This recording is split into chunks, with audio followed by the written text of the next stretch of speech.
Today, firefighters from all over the state met in Muskegon for the biannual Michigan Professional Firefighters Union Conference. They're looking for ways to improve work conditions. Their Tenure Science Lauren Baker was there today and joins us with their biggest concern. Lauren?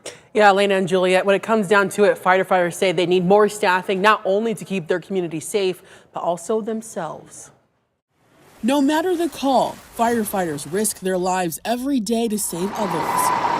But what happens when the job itself becomes a risk? That's been an issue that's been going on for a few years. That's what firefighters addressed during the Michigan Professional Firefighters Union biannual conference. MPFFU Local 370 President Michael Hubertson says the biggest concern is short staffing. Fire departments in the state of Michigan tend to staff their engines and trucks with 2 or fewer firefighters. The national standard is 4. If you go to our neighbors just to the south in Indiana, Illinois, and Ohio, it's almost exclusively 4 men per firefighter or per fire engine and truck. He says the difficulty behind this issue is that municipalities are not required to sit down with departments and talk about staffing. And they can simply ignore the issue.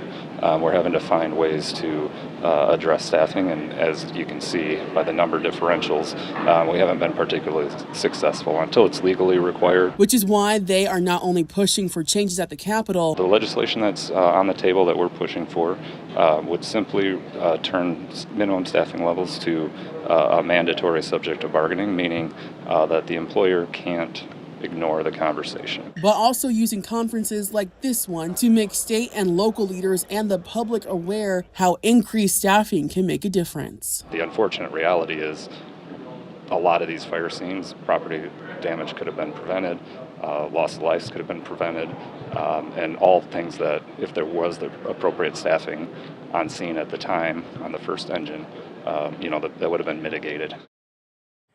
Right now, those proposed bills are sitting on the House floor with no movement, but firefighters are hopeful that publicly speaking about the issue will bring attention to them. Senator Elisa Slotkin and independent governor candidate Mike Duggan were in attendance. In the newsroom, Lauren Baker, 13 on your side.